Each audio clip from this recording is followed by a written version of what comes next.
नाम से जाना जाता था, भारत का एक बड़ा निजी वाहन निर्माता है जो साल 2012 तक भारत में 1 करोड़ गाड़ियां बेच चुका है। मारुति कंपनी की कहानी शुरू होती है साल 1970 में। उस साल Maruti technical services private limited नाम का एक कंपनी का स्थापना हुआ था जो गाड़ियां तो नहीं बनाता था पर गाड़ियां बनाने का तकनीकी तरीका प्रदान करता था।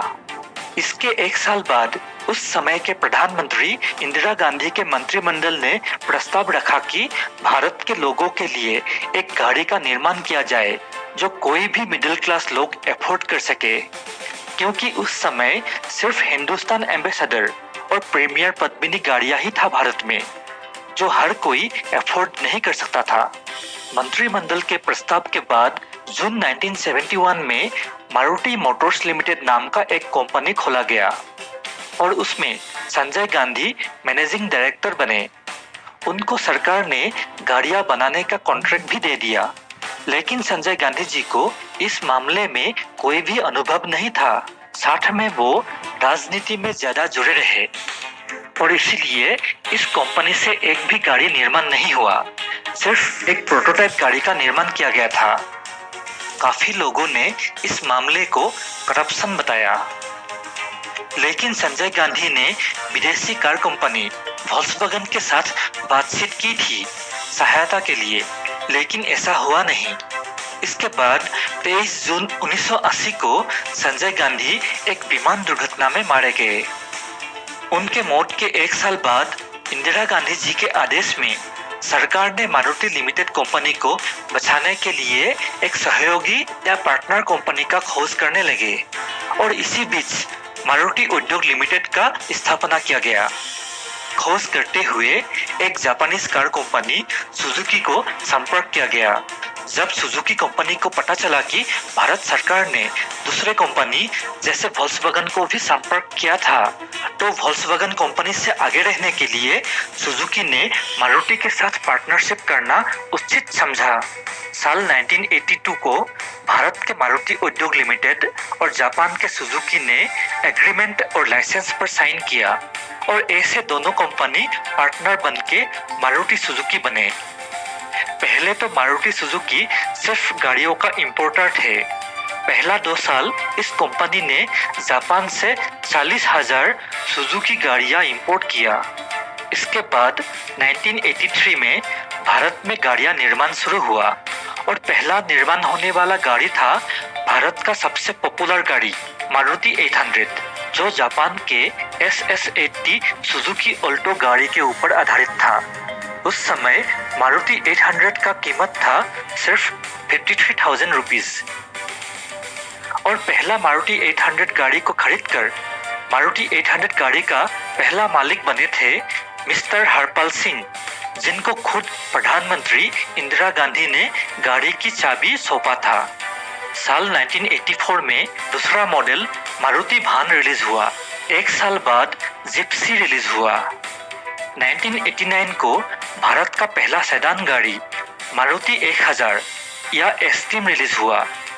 1993 को जेन, 1999 को बलेनो और वैगनआर, साल 2000 को ऑल्टो रिलीज हुआ और अब तो हर साल मारुति सुजुकी का नया और आकर्षक मॉडल्स देखने को मिल ही जाता है। के नाम से जाना जाता था, भारत का एक बड़ा निजी वाहन निर्माता है जो साल 2012 तक भारत में 1 करोड़ गाड़ियां बेच चुका है। मारुति कंपनी की कहानी शुरू होती है साल 1970 में। उस साल Maruti technical services private limited नाम का एक कंपनी का स्थापना हुआ था जो गाड़ियां तो नहीं बनाता था पर गाड़ियां बनाने का तकनीकी तरीका प्रदान करता था। इसके 1 साल बाद उस समय के प्रधानमंत्री इंदिरा गांधी के मंत्रिमंडल ने प्रस्ताव रखा कि भारत के लोगों के लिए एक गाड़ी का निर्माण किया जाए जो कोई भी मिडिल क्लास लोग अफोर्ड कर सके, क्योंकि उस समय सिर्फ हिंदुस्तान एम्बेसडर और प्रीमियर पद्मिनी गाड़ियां ही था भारत में जो हर कोई अफोर्ड नहीं कर सकता था। मंत्रिमंडल के प्रस्ताव के बाद जून 1971 में मारुति मोटर्स लिमिटेड नाम का एक कंपनी खोला गया और उसमें संजय गांधी मैनेजिंग डायरेक्टर बने। उनको सरकार ने गाड़ियां बनाने का कॉन्ट्रैक्ट भी दे दिया, लेकिन संजय गांधी जी को इस मामले में कोई भी अनुभव नहीं था। साथ में वो राजनीति में ज्यादा जुड़े रहे और इसीलिए इस कंपनी से एक भी गाड़ी निर्माण नहीं हुआ। सिर्फ एक प्रोटोटाइप गाड़ी का निर्माण किया गया था। काफी लोगों ने इस मामले को करप्शन बताया, लेकिन संजय गांधी ने विदेशी कार कंपनी वॉल्क्सवैगन के साथ बातचीत की थी सहायता के लिए, लेकिन ऐसा हुआ नहीं।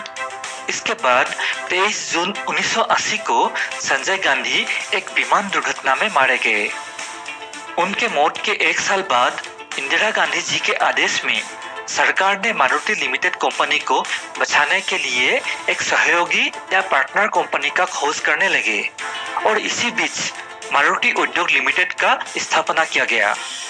खोज करते हुए एक जापानीज कार कंपनी सुजुकी को संपर्क किया गया। जब सुजुकी कंपनी को पता चला कि भारत सरकार ने दूसरे कंपनी जैसे वॉल्क्सवैगन को भी संपर्क किया था, तो वॉल्क्सवैगन कंपनी से आगे रहने के लिए सुजुकी ने मारुति के साथ पार्टनरशिप करना उचित समझा। साल 1982 को भारत के मारुति उद्योग लिमिटेड और जापान के सुजुकी ने एग्रीमेंट और लाइसेंस पर साइन किया और ऐसे दोनों कंपनी पार्टनर बनके मारुति सुजुकी बने। पहले तो मारुति सुजुकी सिर्फ गाड़ियों का इंपोर्टर थे। पहला 2 साल इस कंपनी ने जापान से 40,000 सुजुकी गाड़ियां इंपोर्ट किया। इसके बाद 1983 में भारत में गाड़ियां निर्माण शुरू हुआ और पहला निर्माण होने वाला गाड़ी था भारत का सबसे पॉपुलर गाड़ी मारुति 800, जो जापान के SS80 सुजुकी ऑल्टो गाड़ी के ऊपर आधारित था। उस समय मारुति 800 का कीमत था सिर्फ 53,000 रुपीज और पहला मारुति 800 गाड़ी को खरीदकर मारुति 800 गाड़ी का पहला मालिक बने थे मिस्टर हरपाल सिंह, जिनको खुद प्रधानमंत्री इंदिरा गांधी ने गाड़ी की चाबी सौंपा था। साल 1984 में दूसरा मॉडल मारुति भान रिलीज हुआ। एक साल बाद जिप्सी रिलीज हुआ। 1989 को भारत का पहला सेडान गाड़ी मारुति 1000 या एस्टीम रिलीज हुआ। 1993 को जेन, 1999 को बलेनो और वैगनआर, साल 2000 को ऑल्टो रिलीज हुआ और अब तो हर साल मारुति सुजुकी का नया और आकर्षक मॉडल्स देखने को मिल ही जाता है।